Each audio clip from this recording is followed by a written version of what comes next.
See if we'll connect today. So you're that one Pandora user left, huh? No, I use it too. Oh, I use it. I have it running in the background at work. I don't use Spotify. You and my parents. Kyle does Spotify, but I haven't. Oh, I'm assuming you can do like a family. Oh, yeah. Oh, I need a pen back. You need to get on that family plan.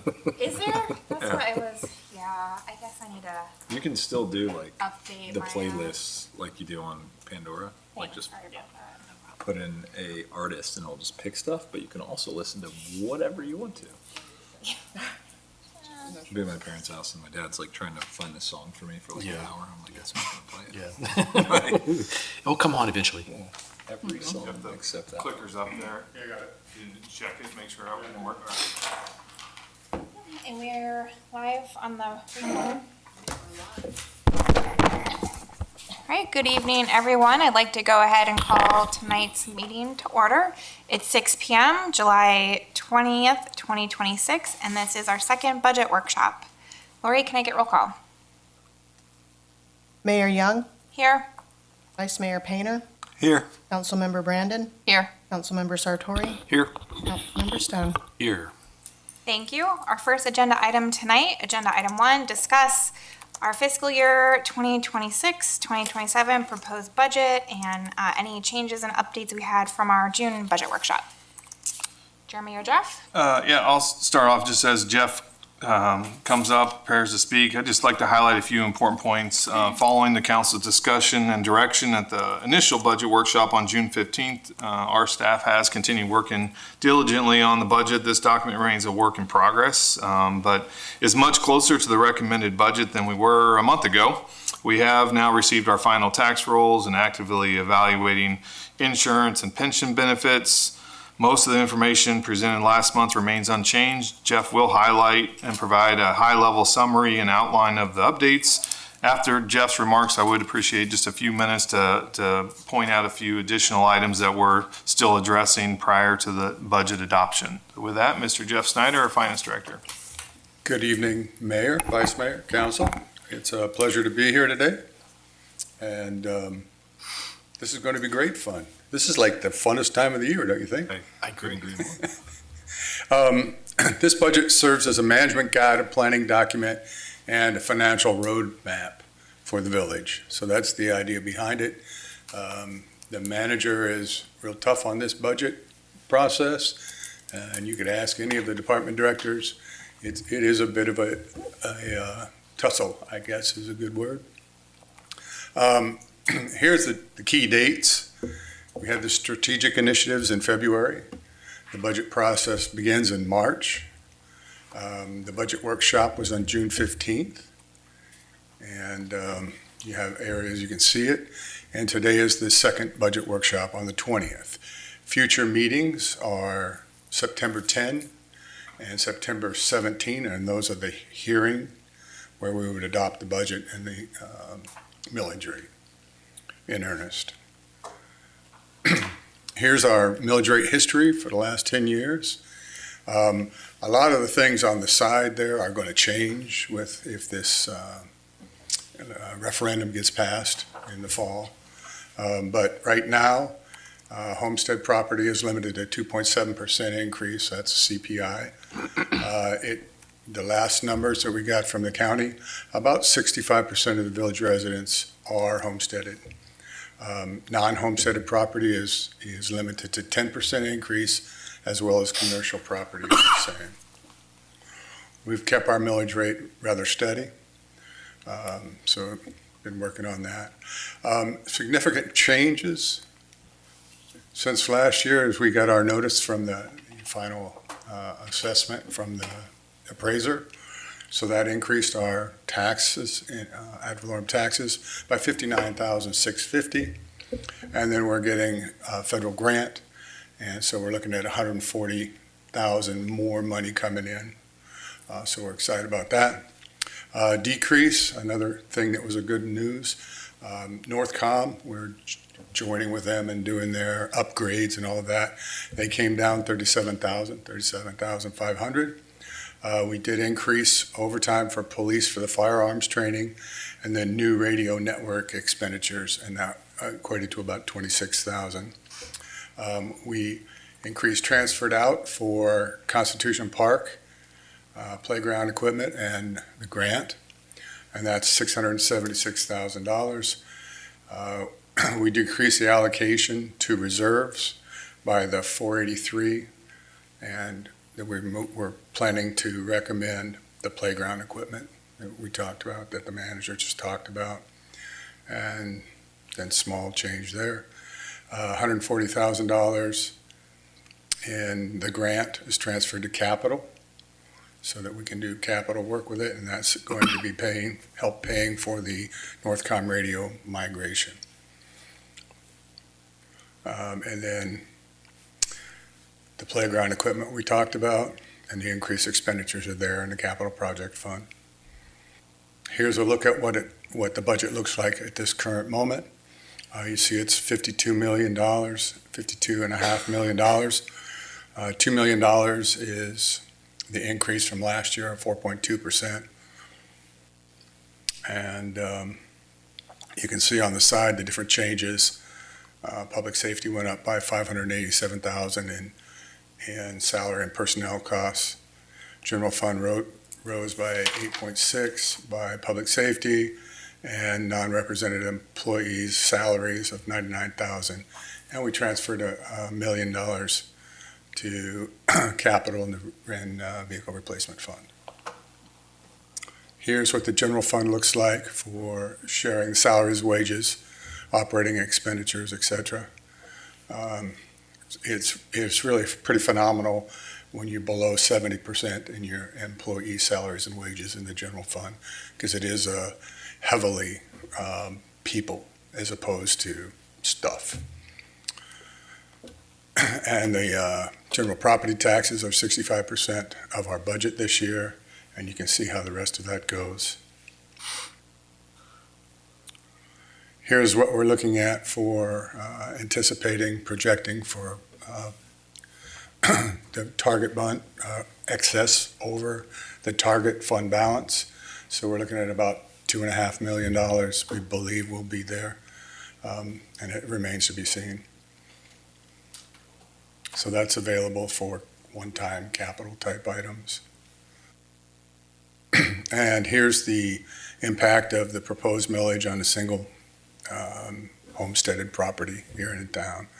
And I've just followed along from the time that I got here. So we've been going up by the amount that it goes up. So this year's, next year's would be 616,000, started around $500,000. I think it was 550, I don't remember exactly. But you can see that the taxes per year for the village will go up by $104,000 this year for a homesteaded property, our average on that way.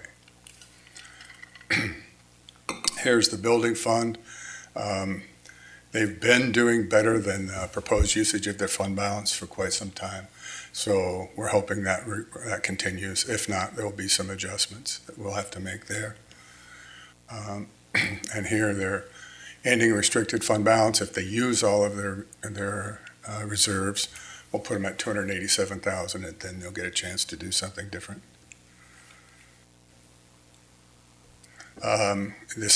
This budget includes our 5-year capital plan, but we're only really budgeting for next year to 26-27. So you see at the budget you're approving, we're just giving you ideas or what management thinks we need to do over the next 4 years after that budget year. Capital improvement, $807,000. Capital projects, which is just general fund, basically funded, $2 million. And then the special law enforcement fund, that's guessing at $132,000. Here's lists of our projects. The 27, peach colored, is the one that you're really going to be making decisions on this year. And as it goes out, you're seeing what the other ideas are, recommendations. So the water fund has $15 million in projects. They're very busy. Capital improvement, we see us remaining pretty healthy. And that's a surtax and the utility tax. We'll be using some of that for the migration to Northcom. Capital Projects Fund, we're doing well there. We have the old Dixie improvements there.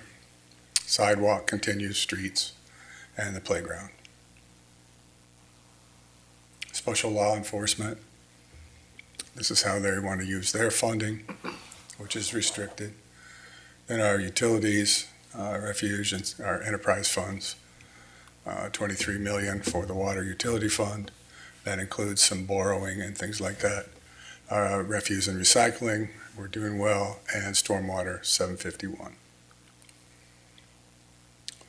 Here's the water utility. We're starting to spend down a little bit of the money, not a bunch of it though.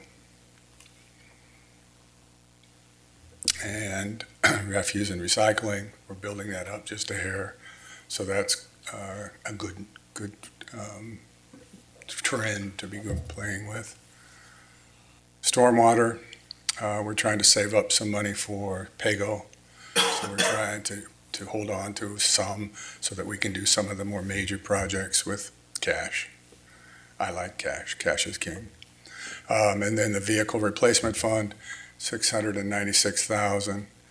And this is the cars that we're expecting to purchase, or at least we're in the plan. You can see that the police cops vehicle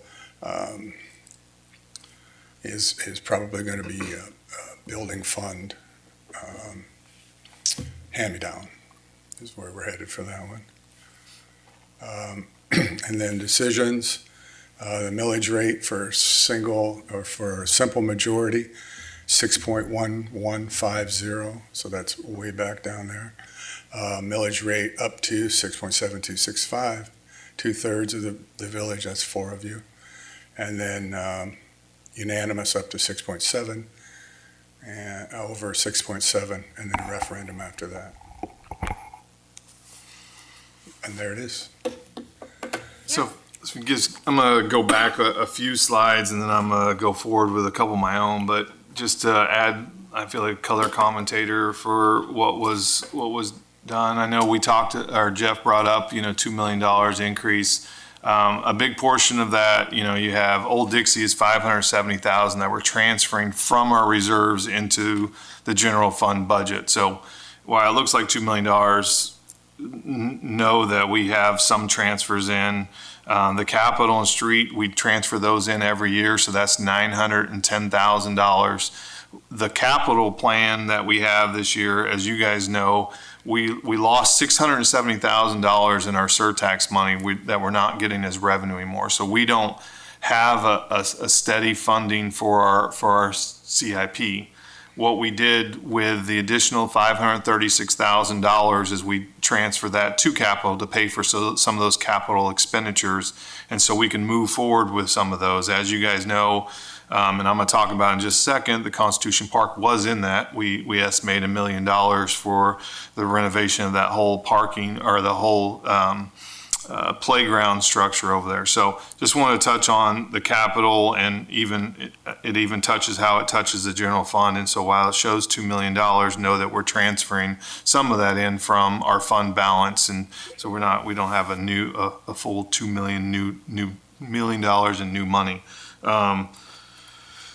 The water utility fund, I know Jeff talked about spending some down. Our intent has always been and will continue to be that we are trying to get to the point. We have several projects in the works that we've had in the works for a long time. The water treatment plant, we put out for bid. We had to go back. We had to reject the bid. We put it back out. Hopefully we can get that project going. That's a $6 million project. And then the water main project, the water main 3, is $5.2 million. We have to put in our plan. We're going to try to go after SRF funding. The idea though is that we have some projects that we can do pay as you go. So while you're seeing, a $10 million net position or $14 million into 27, our intent is that, we're going to get to a point where we stop relying on borrowing money. We can actually start pay as you go. And so while it looks like there is some money there, know that we have several projects. You guys know, I mean, $60 million or $80 million, whatever the PFAS situation is. We have several projects that we're going to have to bring online pretty quick just to meet some of the PFAS stuff. So right now we're getting some interest earnings off of some of that, which helps us as well. Let me see what my next slide was. 25, so the stormwater fund, as you guys know, that's been kind of a thorn for us the last several years. We've been really tight with the stormwater fund, almost to resistance, because we haven't been able to do as many projects. However, we're finally getting to a point where we're building up that reserves. We anticipate at the end of 27 we'll have $316,000. It seems like a lot, but that would go quick if we had any kind of emergency repair. We do have a couple projects similar to last year. We have a couple projects that we plan on doing. So I'm starting to feel a little better about that fund, but we still have a little bit of work to do. Let's see. I'm going to come back to the vehicle replacement fund as part of my next presentation here. This was the part that I was hoping to have a few minutes just to I'll minimize that in case you guys have questions. I only have about 60 or 70 slides, so it shouldn't take that long. Cool. There's a couple of things when we talk about our budgets, and I think everybody knows this, but I really want it to be out there. Don't go too far, Jeff, in case they have questions. What's changed? And when we talk about what's changed is that, increased costs related to inflation. I mean, electricity costs go up, fuel costs go up, utility costs go up. You guys have seen some of the insurance lead-ins already. Materials and supply, contractual obligations, all those are costs of doing business going up everywhere. So those are things that, they're going to go up. Some of them we have little control over. What say the same? We've done a really good job of trying to manage service levels, keeping the millage rate the same, keeping our reserve strong. We have very conservative debt, only the rec center and the general fund and, some of the SRF funding. We've been trying to get that very low interest rate, but we're not borrowing just from the market. We're trying to get our SRF funds, which helps us.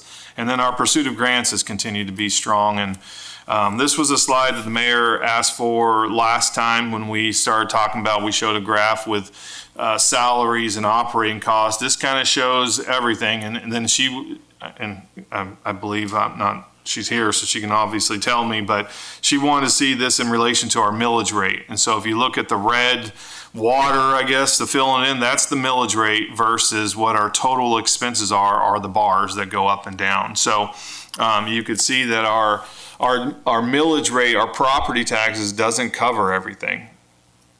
And I think that's the important part, something to think about, is when we start talking about our millage rate, like our property tax, it doesn't cover everything. We have to find other revenue sources. The shared sales tax that we get, it's based off of your road miles and your population, and Tequesta's 2.2 square miles, and we have 6,000 people. We get a limited share of some of those shared revenues, and so I'm not sure. I mean, that's my interpretation of the slide. I mean, the mayor may have some other thoughts on it, but the millage rate doesn't cover all of our expenses.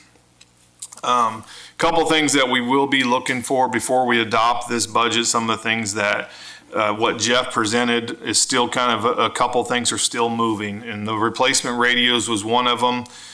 We are receiving additional federal aid that we're getting, and that we're trying to use that money for radios.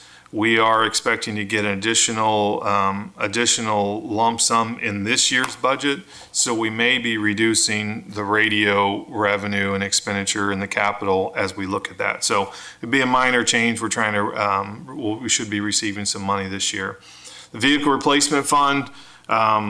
I'm going to go into that. We are going to pitch or talk a little bit about tonight and get direction from council, doing an impact fee study and raising our impact fee. I have a slide or two on that. The construction Constitution Park capital expenditure, the waste treatment plant, we have a change that we're going to make in there. And then, of course, our final health and property and casualty insurance are still ongoing. So the vehicle replacement fund, from what Mr. Snyder proposed, the police pickup truck that's in your guys' packet that we have on here, we're going to take that one off with the new boat lift that we have. And we're not going to have the necessity, I'll say, for that truck. And so we can take it off. It's in pretty good shape. It's, it's at 10 years, but without having to, move the boat around a lot. I think that'll save someone some wear and tear. So we're going to take that one off and transition it off. So that should save on that. The other one that just wanted to highlight, and Mr. Snyder started, that the police COP vehicle, one of the building department vehicles that we're getting, that's going to move over to the COP. We still have to pay, the building department for that, so the general fund has to pay for it. We don't know that it's going to be $30,000. What we have to do when we get ready to transfer that over, we have to get a true value of what it is on the market today. So it could be less than $30,000, but we'll hopefully bring that back to you with some updated numbers. The impact fee, as you guys know, when a development occurs or redevelopment, the developer has to pay impact fees for police, fire, and parks and recreation. And usually charged once, paid by new development or redevelopment, and it should be used for capital expenditures, infrastructure. You can even purchase some property with it. And so instead of, shuffling that burden to your residents, the development pays their fair share. So I think it even says there you can buy land, constructing facilities, acquiring vehicles, equipment. You can't use it for reoccurring costs, ongoing operation, maintenance costs, staff salaries, or fire existing services. And it has to be a rational nexus for the use, and there's a statute that governs that. Currently, we charge these. We charge the developments $86. You see fire, $86. These are our posted rates. We already charge these. But we looked at this like 4 or 5 years ago, should we do it, should we not? And at the time, and it didn't come for an official council vote, but I had some conversations, and at the time we didn't think there was really a lot of juice to the squeeze, so to speak. So we didn't do it because we're going to have to pay, initiate a study. You have to do a study. It's going to cost probably in the grant of $20,000 to $30,000. And so we didn't know that there was a lot of value for doing that, to pay $20,000 or $30,000 for this. But what we're seeing, and I know Jupiter just had this conversation, so I'm going to use their slide, but our fire impact fee is $87 compared to what you see everybody else doing. And so I think it's probably time to look at that. And like I said, this is not an impact to our residents. It is not new. So the Senate Bill 180 would not affect this. We can still implement it. We just do it through an impact study. So we're going to bring you guys a proposal back, or if you guys give us direction that you guys are okay with that, we can mark this as a discussion point of looking at going to get a couple quotes for somebody to do an impact fee study update for us, and then we can increase those. If you look at that, you can also, based on commercial, size of commercial, so some of the redevelopment with some of the commercial spaces will also contribute to fire and police. You can't do it for parks and rec for commercial, but you can for police and fire services. So that'll be a discussion point for us to look at, see if you guys want to update that, and we can include that in the budget. Constitution Park Playground, it is on our capital plan. You can review that on ClearGov on our document now. It has all this information just talking about the need. And it is a 20-year-old playground. If you've been out there, you've seen it. We've had to replace a couple of the sections of slides over time. It's just new. It's just due for a replacement. Like I said, it is 20 years old. So we originally had in the capital projects for $1 million. We've broken it up into 2 different sections.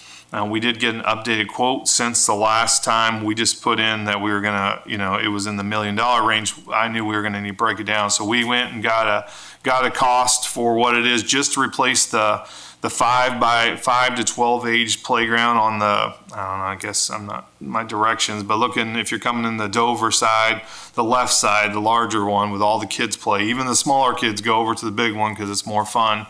That's the one that really needs some work. It's also got the swings over there. And so we went through there and got a budget item. And we did the playground, the surface on there is a pour in place, which is that rubbery type feel that you see in a lot of playgrounds, has very low maintenance. And so we got a quote for $659,000. We had budgeted $536, so we plan to just use some of our reserves that we have in our capital fund balance to make up the $123,000. Unless council gives us direction and wants us to go reduce the budget down, we could look at alternatives like turf or mulch, and those would reduce the budget. However, it will increase maintenance over time when you're having to redo. Mulch is the absolute cheapest, but you're going to have to, there's going to be maintenance over time and always be replacing the mulch. Just a couple pictures of the updated playground. You'll see that surface. You can put it any colors you want. Obviously, this surface, even when it heats up, it doesn't get super hot. It's very low maintenance. If a section for some reason gets damaged, you can replace just a small section versus if you put turf in, you might have to like take out a whole section of turf to make it look uniform. And then to replace the shade structures and over there by the swings.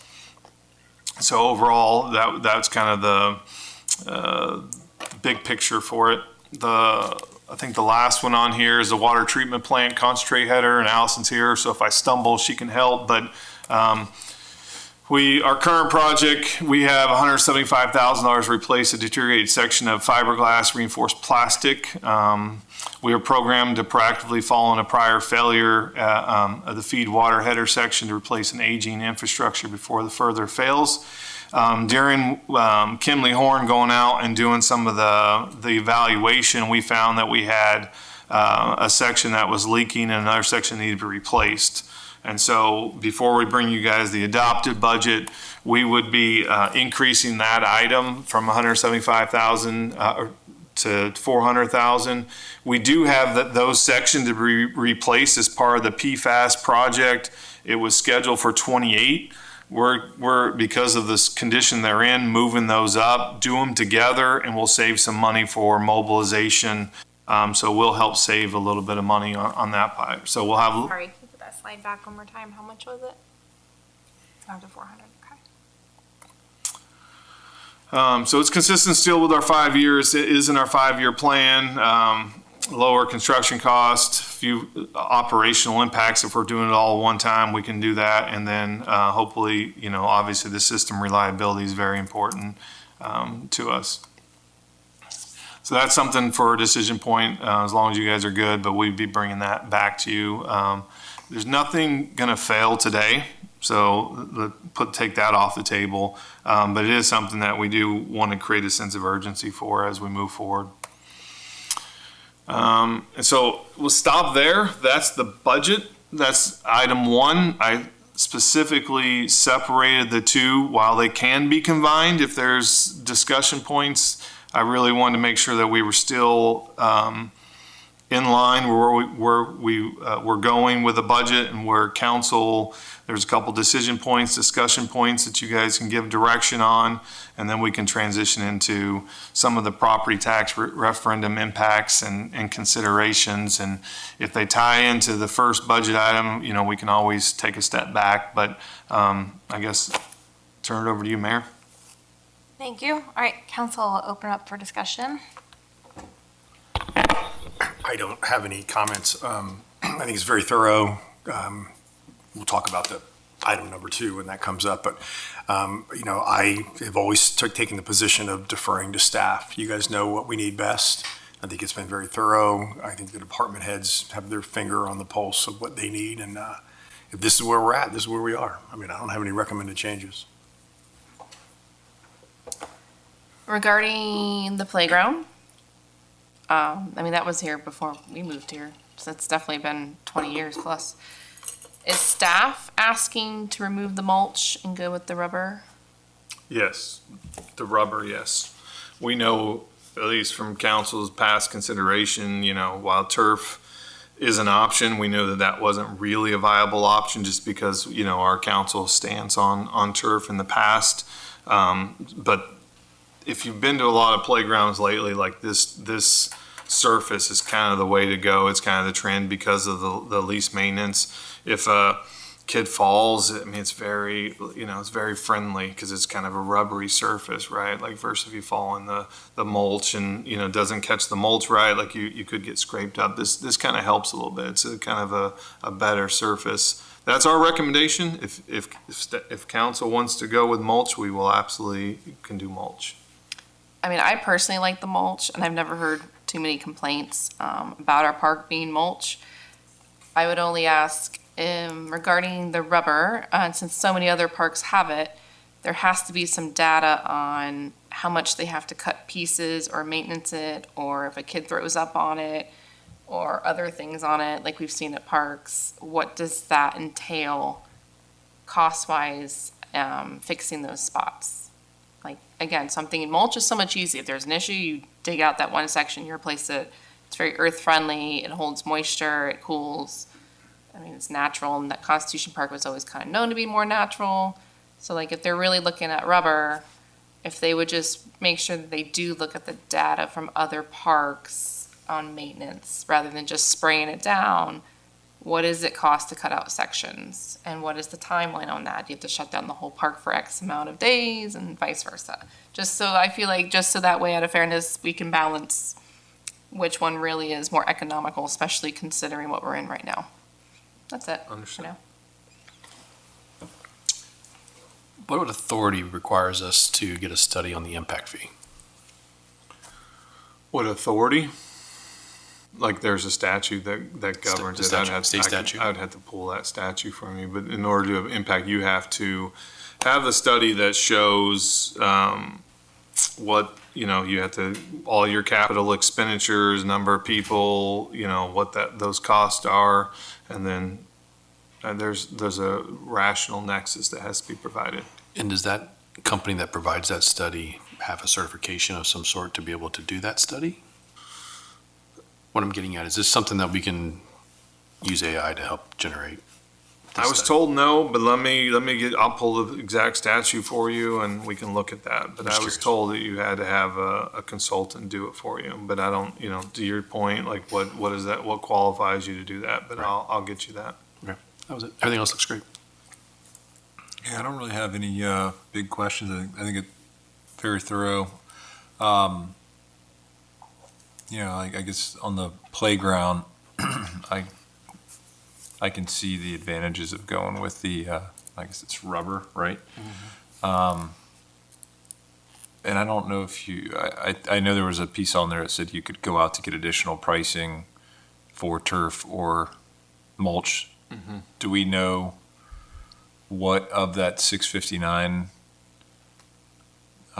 the rubber surface? No, haven't got there yet. Alls I know is that I was, when we started, this is within since the last budget workshop, when we had those discussions, we we had that conversation where there was, $536,000 that we could give back to taxes. At that point, we were really making sure that we had council direction, that we weren't going to lower the taxes. A lot of it because of the November election, we were conservative. So once we knew that we were going to use those funds, that's when we really turned up the heat about going to get an official, an updated quote other than $1 million in our capital fund that we can do that. So we can have that for you, and we can have that discussion about looking at what those costs are, to get them down with turf or mulch. I get the impression that now we're just talking about either the rubberized or mulch,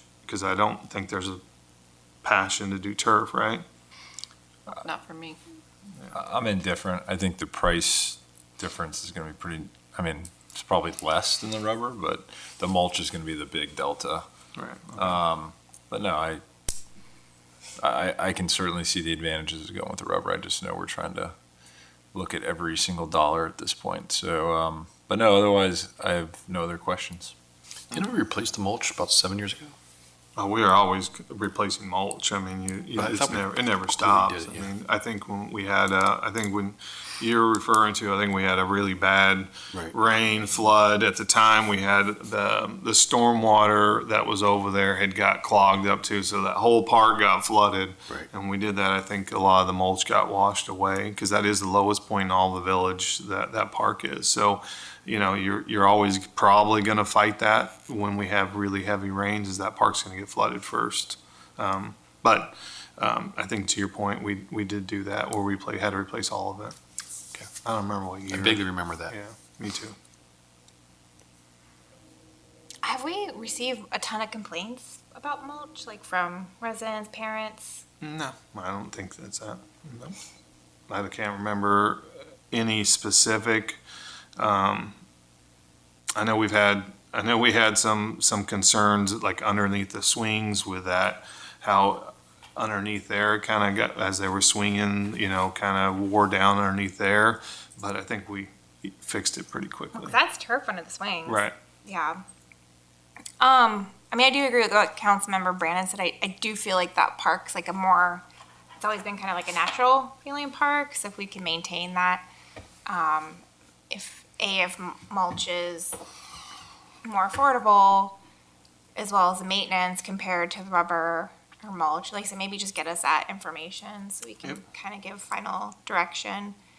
The impact fees, so it's been, our last meeting, we talked about raising fees and did vote to raise fees. I mean, even before, we're talking about new fees, so it's getting hard to stomach all these continued, we're gonna be increasing fees.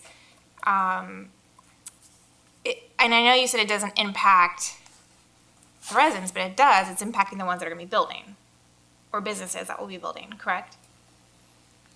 Yeah, so a development will pay more, so it could roll into those people who move into those areas, whether commercial or single family. Right, so if someone's building their own home, like, they're gonna be hit with that up front. Yes. Right, so it does technically impact our residents and potentially businesses. I need to think about this some more since this was just presented to us tonight. How does us making any changes to that, would it affect any future decisions we might want to make on a mobility fee? Because I know that's been on hold because of the SB 180. How do those two intertwine? So the mobility fee would be a new fee, so we're not allowed to charge that currently because of SB 180. These are existing fees, and so we've already even got a legal opinion that it is legal to update these through the study and implement these. Because the mobility fee be new, we have to wait on that. But even, right, agree, but they are totally independent. If we change one, it's not gonna impact any future. No, I think it probably will have some synergy where we have some of the data. I mean, the mobility stuff, there's obviously different projects, but I'm sure there'll be some data that can be used and multiplied to get to the number. But the mobility stuff, all the projects on there are completely separate than any of the three uses that these departments would have. Okay, so there's no synergies with what we can pay with the impact fees versus what we could pay for with the mobility fees. I don't Completely think they separate. can be completely separate. Again, it's like that one has been on our strategic plan. Again, that's another fee. So I kind of want to like weigh the options. Is this worth it to increase if we're going to also do mobility fee? Because I think we need to look at everything collectively and the impact we are really making overall on the residents and businesses. So again, I just need to think about it some more. And I say that because you caught me cold with a question. I mean, there could be some synergy with like Parks and Rec, where we have the trails and things that go through Remembrance Park, and part of our mobility plan had that connectivity.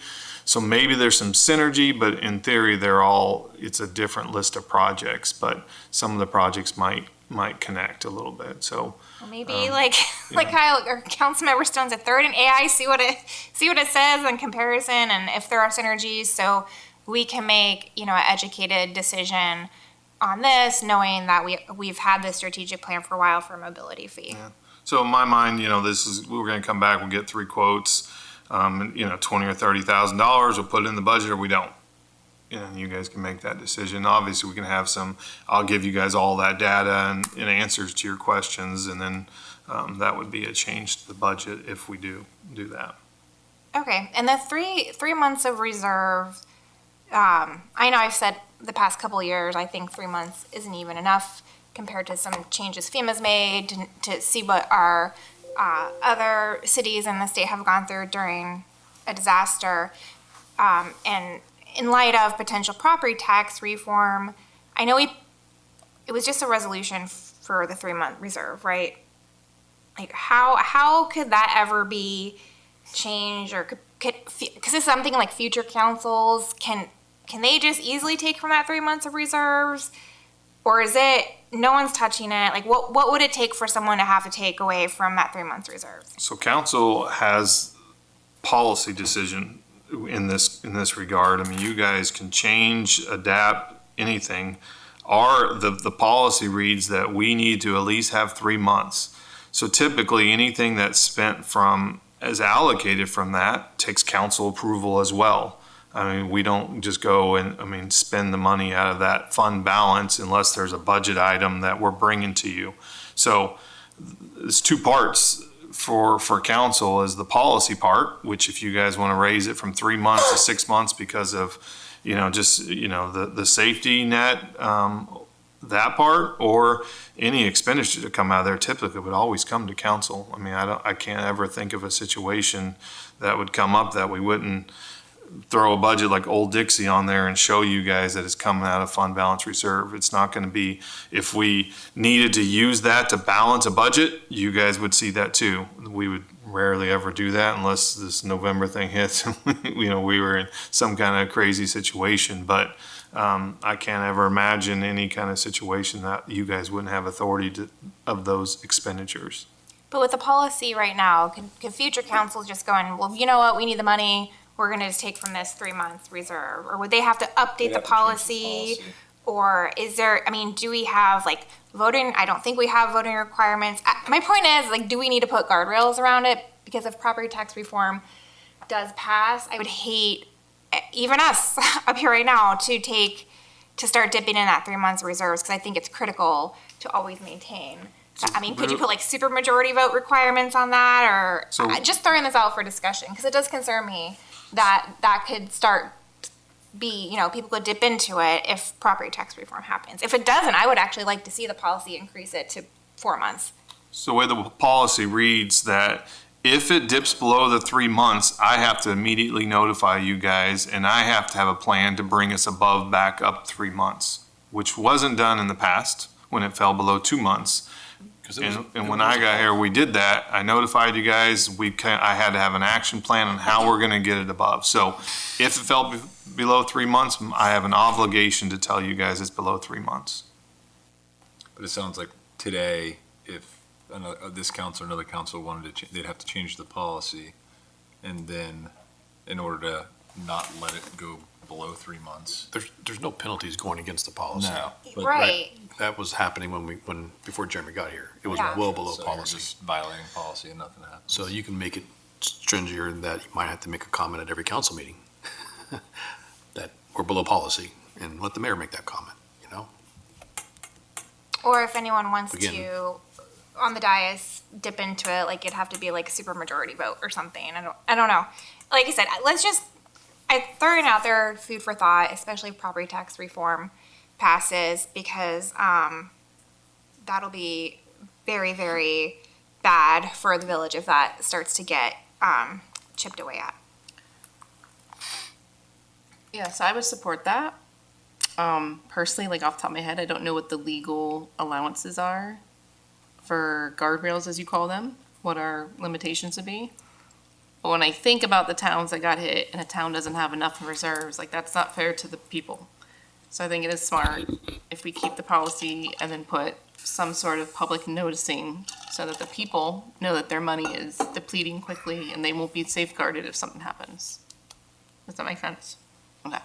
Yeah, maybe just toss it around. Yeah, we'll see if there's Bring any other stuff into us cities next that have anything better or stronger. And I mean, Jeff and we can come up with some options for you guys, or tell you there's not many options other than you guys have the authority. But I'm sure we can change it to supermajority, any of that would take, but we'll work on it. I understand these You things. just want to be careful that you don't put too many strings on it that you can't use it to in a time of need. Right. That's kind of what I'm saying. Like, I think I that's don't know all the different legal options. Yeah. Off the top of my head. I agree, Yeah, Kyle. we'll let them, but you guys get what I'm that's saying okay. though, right? It is like, because if, property tax reform passes and then, who knows what's gonna happen after that, and then that chunk of reserves might start looking good. Okay. All right, any other discussion on agenda item 1? No, ma'am. Any comment cards, Lori? Any public comment? Nope. All right. We'll move on to agenda item 2, council workshop discussion on the property tax referendum impacts and fiscal considerations. Thank you, Mayor. So coming out of our last workshop, I think one of the themes that I got out of it, or one of the, I guess, direction is that really wanted the staff to really start looking at what it looks like in the future, and maybe it'll help with our residents so they understand it. So I stumbled onto this one on a weekend or whatever, but the new Florida statutes is going to require us every year to do a 10% exercise, and that's going to be a requirement that we have to do the exercise and post it. And so we also know that the impacts to the village of Tequesta is going to be 13%. It's going to be 10% one year and 3% the other. So it's a really good exercise for us to look at this anyways, because this is what it's going to look like come January when we start doing this, regardless of this pass or not. So even if it does pass, we still have to find another 10% that we're going to have to do an exercise for. So with all that being said, I put this to staff and I said that due to the new ballot measure, as all of you guys know, the impacts, I won't go through those. But as you know, what this means for Tequesta is that, that it's going to impact the village operating, the county general operating, the county fire, the library, children's services, fined, all those services that show up on the Village of Tequesta tax bill. And I put it in red just so you guys know, this was an exercise. This is not what staff is recommending. If we get to the point where council directs staff to make cuts or make recommendation for cuts, it might look completely different. And because there's a lot of things on here that I didn't completely vet that are very concerning to me, but the object was for staff is to make cuts up to 13% without affecting staff. And so, as you guys will see from this exercise, it's very difficult to do that. And I think on one of these next slides, when we'll get there, we have a $20.58 million budget for this year. We didn't do it based off of the next 27's budget. We did it off this year's just to see what it looked like, because we didn't know at the time, and we still don't know what next year's budget will look like completely.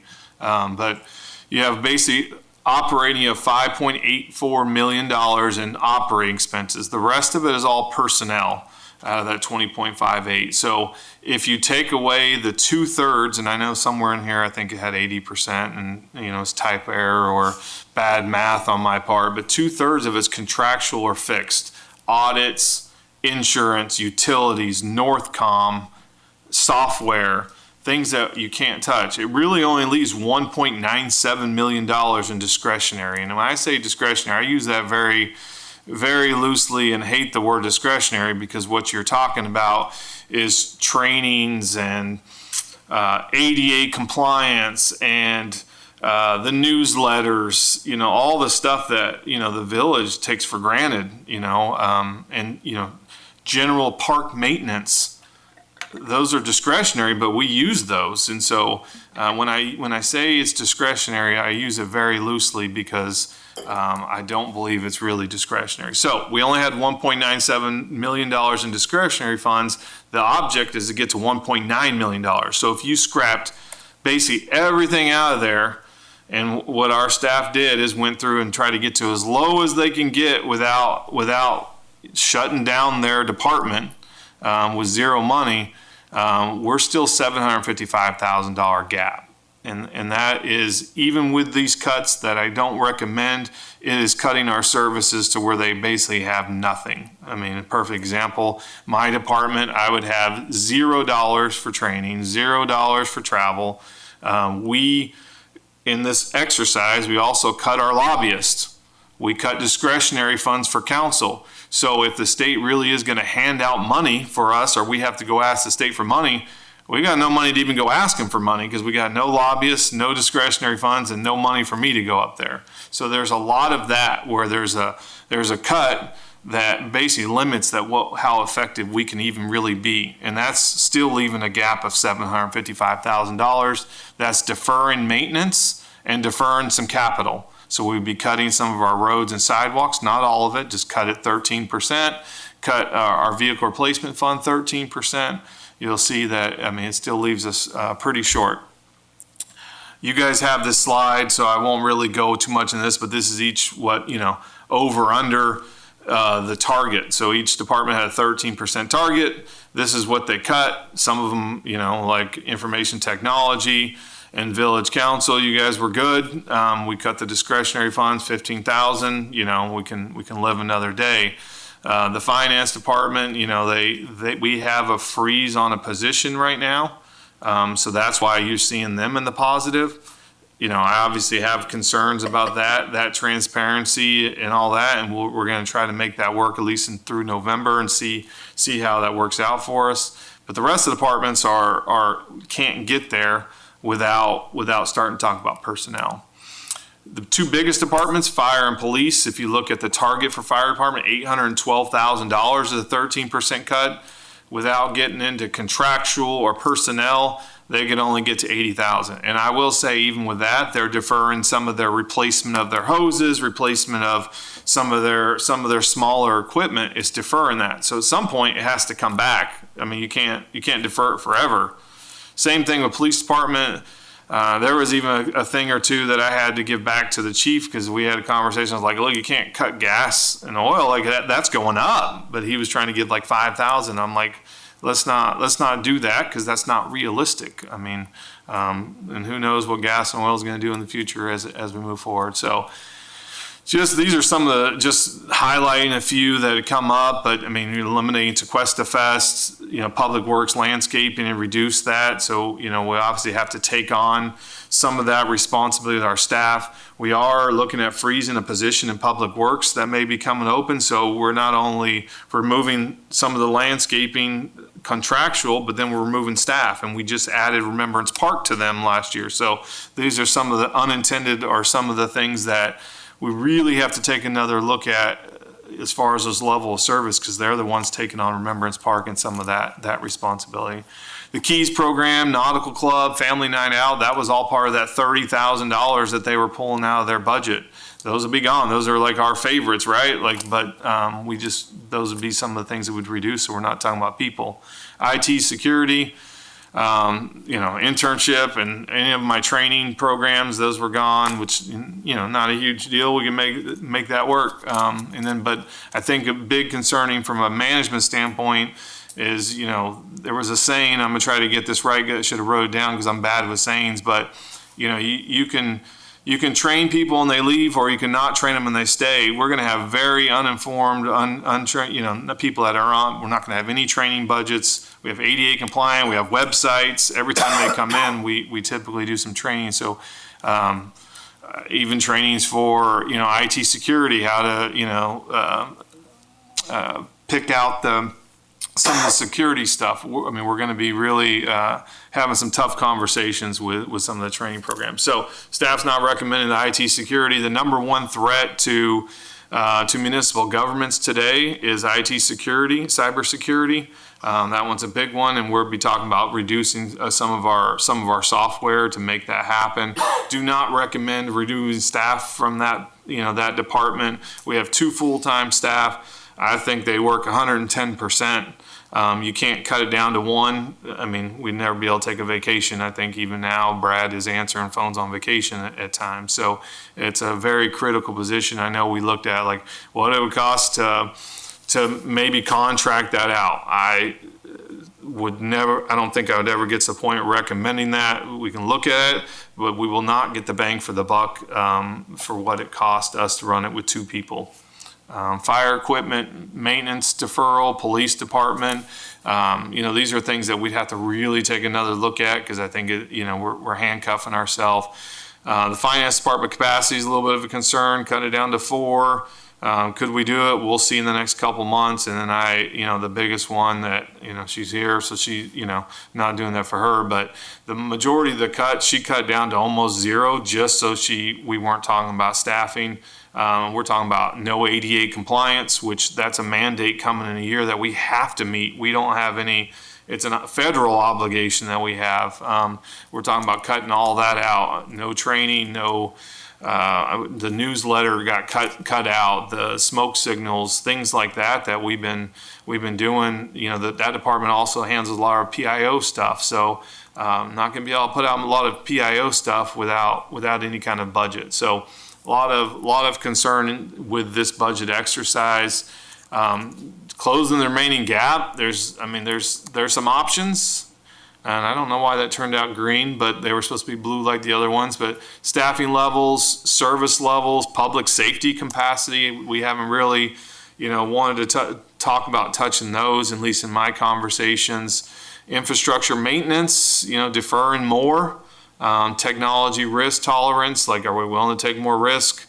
Health insurance and pension, we are talking about health insurance. We're doing some analyzing some of the pension benefits, and if there's something that we can do that would help us save on some of that in the future, that'll have to be a conversation that we have.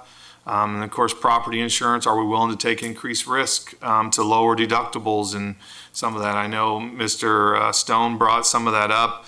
I was told like 2 years ago, we did that exercise and we actually cut out, we don't have trailers and things like that on our insurance. They're working on, and they may have already sent it to me, a list of things that are on there versus aren't, and we're not seeing a lot of those smaller stuff. We will look at options still, because that's council direction about raising some of the deductibles and some of that to see if we can save some money.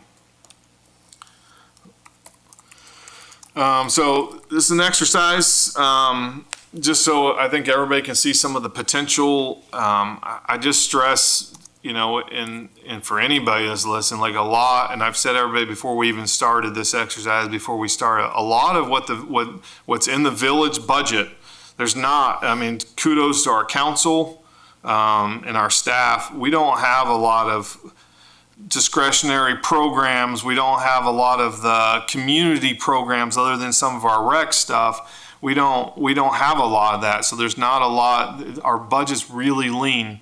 And so you're seeing a majority of it, 80-something% is either going to be personnel, contractual, or fixed. So you're talking about 20% of our budget is, I guess, prime for the cutting, which, it's 1.97, we need to cut 1.9. So we need to look at other options. We're looking at, we have a whole running list of things that we can consider.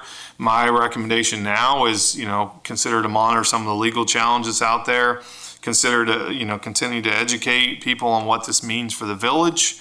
And, looking at what we can do on the short term without affecting this year's budget, but, talking about a couple of freezing the positions. We're going to be talking about some of the health insurance, continue to try to hedge a little bit without going all out, and just continue to look for different revenue sources or avenues. That'd be my recommendation at this point.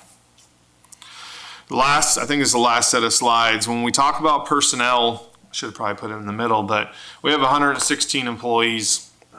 If you remove utilities, building, stormwater, those departments, you're down to 86 employees. If you want to leave police and fire alone, you're down to 34 employees, which now, as of probably tomorrow, or shortly after, will be down to 32 employees. So you're looking at 32 employees that you would have. We're removing this from 5 down to 4, and one of the public works position will likely be transferred over to water utility, so that'll be down to 7. So if you look at even leisure services, 8.49. Now this is FTE, so you have a lot of part-timers that add up to 8.49. They're 4 full-time staff. 1 is a park maintenance, 2 full-time staff, and then Greg. So they're a pretty shoestring budget as it is. So if you look at just the departments, I mean, actually, this will be down. This is down to 1 with this upcoming budget. We reduce down to 1 code compliance officer. So you're down to 31.7 employees out of all 11 departments. So when you look at like, skin on the bone, or meat on the bone, there's not a lot left when you're talking about people. I mean, you're talking about 1 or 2 people per department, except for Public Works and Leisure Services, which we just talked about, and 4 in finance. So everything else is 1 or 2 employees, so there's not a lot there. If you don't want to touch public safety, then there's not a lot left on the bone for that. I wish we could have ended with a budget conversation. It's much more positive than this, but I'm open to any discussion. If you want to tie it back into the budget, we can, however you want to do it. Just know that was kind of the direction you guys wanted to at least see what that looked like, and I feel like it's a good representation of where we're at. Thank you. Council, open it up for discussion. I agree. Tremendous effort by staff, and I think, right now, I don't have a recommendation to move forward with any of that. I think we wait and see. I think the data is going to, and the information is going to remain pretty much the same as we move into November. But, I think your staff did an amazing job. And I've always said that there's bad actors in the municipal world, but there's none here. And I think we are as thin as we can be. And if this happens and we have to really find a way to make it work, it's going to be painful. But I think that's the data that you've given us is where we'll need to move forward. But I don't have a recommendation to move forward at this time with it. I think it's great information. It's there. It's ready for us. It can be updated on, November 5th or whatever the date is that we might need to start taking some action. But I think it's great. And again, a testament to what your leadership and what you've done to lead the team to get to this so quickly. So thank you. I have no questions or comments. I think it's pretty self-explanatory. I got some. So I don't think it's going to be as, let's say it does pass, I don't think it's going to be as dramatic as what we all think it's going to be, because I do think it's opportunity for adding additional revenue sources or even just increasing the millage rate to cover the costs associated with providing the service. I think what your presentation definitely shows, and Councilman Sartori mentioned, is everything's done very, very well already from operating side. Where there's not necessarily opportunity, but the only options is going to be on, overall salaries, overall hourly rates. That's about the only place you could cut. I don't think we're heavy in personnel. So there, and salaries and or benefits are your 2 options. And there's only so much you can do there too, or you're not going to have good morale, you're going to lose employees. So for me, having the ability to see where, as a taxpayer, where my taxes go and what they're used for, I think is really the great opportunity here to clean that up. So there's not a lot of, where is this money? Oh, it's in the general fund. It's all going in one spot kind of a thing. That's where I like the non-ad valorem options. That's why I like when somebody uses something, they pay for it. That's where I think where we can really kind of just have it properly allocated sources of revenue coming in is going to be the improvement that I think is going to be good. So that way, in the future, if there is an increase in whatever, you're going to know exactly where it's coming from as a taxpayer, and you can ask those questions at that moment. So I like where we're headed, and I think we'll be fine. Yeah, no, I like that we're being proactive. I agree with Councilmember Sartori. I think we just have to wait and watch. But good that we're thinking about all of this. Frustrating that we're having to think about cutting our costs in such a way that we can't maintain our fire hoses, and that we're being put in this situation to even consider that. But yeah, I think we just have to wait and see leading up to November. Yeah, I think, thank you for the effort. I think it's a good snapshot. I mean, I think we can all say it's not realistic, right? I mean, we can't just continue to defer maintenance indefinitely because some of it's deferred maintenance, some of it's capital projects aren't happening. Like, those things have to happen eventually. So, you know, potentially the closing the gap slide that you have, I mean, those are gonna probably have to be looked at and assessed. You know, I mean, do we renegotiate existing contracts and try to, you know, negotiate those down? I don't know how that works in the government world. I know that's not as easy to do as in the private sector. But, you know, do we go to purchasing? Again, don't know how it works because I know you have like government contracts for cars and government pricing, but can we buy like 1 or 2, you know, year-old pre-owned cars? Like anything we can think of to save money, like, because we need to be saving pennies at that point, right? So I think it's a great start. You know, if we get to the point where the reform passes, we're going to have to look into many other things because, like I said, eventually you're going to have to pay for the maintenance and the capital projects. Yeah, I mean, like you said, I had it literally on my notes, is you remove lobbyists, but you also remove travel and discretionary funding. So if we're having to advocate for appropriations at the state, how is that even happening?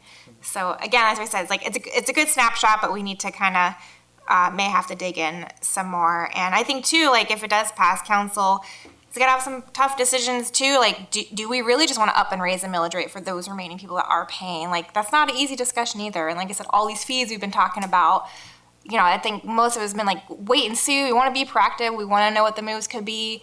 But again, it's like, well, here's relief, but we're going to charge you this fee, this fee, this fee, and those who are still paying, we're raising your millage rate. Like, that's a tough pill to swallow in our seat too. You know, we're going to have potentially some tough discussions there as well. I was curious. One more thing too. When it comes to, you know, if you have to look at some of the closing the gap categories that you had on that slide, you know, I'm sure in your managers meetings, you guys are all going to be talking about that. So you would think potentially everyone might be trying to do the same thing. So, you know, you might trying to stay competitive across the board. It's going to vary so much with every city though, because of, you know, we all have different homestead percentages and, you know, the loss of revenue is going to be so different. But I would hope that the managers, you know, through that organization, that you guys are going to be coming up with some pretty smart ideas too. I hope so. I hope so. I'm sure you're on that, right? And then I was just curious. So, you know, you did outline on the staff memo, which is great. So those who are paying attention and reading this see, you know, the county general operating, the library, children's services, fine, Jupiter Inlet District, healthcare district, South Florida Water Management District. They're all affected too. Have you heard anything from any of these different taxing districts, what their plans are, how that's going to affect our residents? No, I mean, obviously I've followed the county, and I've watched some of their meetings. I have not, some of those other entities, I don't think they stream their meetings, and I have not, I haven't reached out, but I mean, if you want, I can just pick their brain a little bit and see how they're gonna manage the situation, just so you guys have it for our residents' information as well. I mean, it's part of the big picture too, because say something happens to the library, people might be looking at us like, why is library, you know, not being taken care of or closing down or something, you know? And so again, it's gonna be good to know what some of our other stakeholders are doing. You know, Jupiter Inlet District, we all know everything that's been going on there, and like, are they gonna have money to do what they need to do with the inlet? So that impacts a lot of our residents. So I think any information you can get and we can, you know, stay informed, that will help as well. I'd be curious to find out, let's say this millage rate does, or the property tax does pass and it is reduced, how much will we have to raise tax to stay even? Say that one more time, I'm sorry. How much will we have to raise the millage rate to stay even if this You passes? told us that. It was like We talked about on the first, yeah. 7.1 or something like Yeah. that. You calculated it a new millage rate. Yeah, it was, I have that. It's like 7.1. I showed it at our last budget meeting, like if we just wanted to, you know, say we're gonna keep exact same thing, we're not, you know, cutting anything from the budget, I think it was like 7.1. And that was actually given to us by the appraisal district. I think we didn't necessarily calculate it. They've been great. I don't think other counties are getting the same same kind of analysis that our county appraiser has given us. And I say that with pretty good confidence. They've been on the spot with really trying to make sure that we have this data. Yeah. The other thing there's a couple points is that, look for increased homestead exemptions between now and January 1. You know, people that have the ability, or November really, but I think it would take effect January 1. Yep. Other people, if they don't have a homestead in another state, they'll get it here, or if they have another state and think it's more advantageous, they'll try to figure out a way. I know there's some additional requirements that they're going to have to do to prove their homestead, so I think they'll tighten that up. The other thing that we've already alluded to a little bit, and Jeff had on his presentation, is now with budgets, and I know our council's talked about keeping our millage rate the same this year to see how it goes, but with budgets, you have to start with your rollback rate now. And so what the state did, intentional, unintentional, I don't know, but you have this reduction, but you also have to start at a lower rate. And in order to pass something more than your rollback rate, you have to have 4 to 1. So that's what I talk about. It's really important that we have dialogue to make sure that we're on the same page. And if we're not, we need to have more meetings or more discussions so we make sure we're all on the same page. And I think we had that. We had good direction from council last time, at least up through this year, through the budget process of making sure that we're holding our millage rate the same. We're not lowering it, but I know I've watched a lot of other meetings in a lot of other cities. I mean, they're having trouble getting their 2/3 and they're starting with their rollback rate. So you'll see a lot of budget problems that you're seeing. If you see them on the news, it's because they're starting with a rollback rate and they don't have a 2/3 vote to keep their millage rate the same of what it is. So for us, if we were to go rollback rate and start there, we'd have to cut $779,000 from our budget. And so council, gave us good direction last time. I think that's the way to go. And so that was the other 2 points I just want to bring up: the millage rate and the new legislation and what we need for votes. And that, everybody's looking at what their homestead exemption percentage is going to go to. Right now, we're at 65%. We'll see if that changes next year. It'll increase. I think it will too. So that's going to mean the $1.9 million may not hold. Right. It may be more than that. Yeah, that's been the discussion. I mean, even from the start of this, before session started, like, people will find the loopholes, right? We're advising clients to homestead in Florida. I didn't Thanks, Kyle. I didn't really chime in on the impact fee, but, the comments that were made were valid, and, can we do it with AI or a different way around it? But I think that there is a need to increase hours, because there is impact when a new development comes on. There's impact that, and I know it says, well, it does affect the residents because they're paying that impact fee. But I look at it, it's also kind of the same as, like, I lost portability when I moved in here. And for the same house that's 2 doors down from me, pays about $2,500 a year in taxes, I pay $9,000. That's an impact to me. So I'm not getting any more service. My house was there. It had been there since 1969. There was no new impact. There was not an impact, but I'm paying an impact fee. And any new resident that moves in is going to be paying an impact fee. By somebody new to Tequesta or to the state of Florida that's never had portability, they're going to pay almost 2%. So I think collecting it where we can, there is an impact on that. And I think everybody ultimately pays that at some point. And with the 3% Save Our Home, that's the real estate tax reform that needs to be addressed, not what's happening currently, in my opinion. But, there is an impact, and I think we should collect it where we can. And because it didn't stop my desire to live here by knowing I was going to pay almost $9,000 a year in taxes. So I think if it's a $8,000 impact fee per unit, I think people are still going to pay. We have a product here that's wonderful. So I didn't say that before because I didn't know what we were discussing, but there is an impact, and you pay it one way or another depending on where you're coming from and what you're bringing with you to the table. Portability, no portability. Never owning a home in Palm Beach County. I took 2 years off from owning a home and it cost me $9,000. Shame on me. Well, actually, more than 9,000. Yeah. I think rub it in. my request is that, like I said, we've talked about a fire impact fee. We raised several fees at last week's council meeting. We're talking about, I'm sorry, I said fire assessment fee. Now we're talking about multiple impact fees. We have the mobility fee on, our strategic plan. We have, potentially talking about raising the millage rate. My request is that we need to holistically look at them all together. And because right now it's like individual. And so I think depending on what happens with the property tax reform, we really need that holistic look, and what's the best bang for the buck? Like, do we need to do a $30,000 consultant fee for the impact fee if we can figure out, well, if we just do this and this, we're whole, right? So I think that's my request. Because, it's been piecemealed, so it's making me uncomfortable. I'm like, well, I don't really know what the best decision is right now. I agree. Yeah, I think if you're adding additional fees, you got to reduce them somewhere else. Right, yeah, so And so there is going to be a big reduction in property tax. it passes, yeah. So you better find some other places. All right, any other discussion? Have none.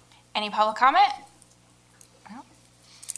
All right, with that, is there a motion to adjourn? So moved. Second? All in favor? Aye. You guys know, we're already hedging with electricity. We cut the air off a little earlier, I guess. noticed. I feel good right now. It's like, Much better in here tonight. I was gonna, I know. turn the lights off and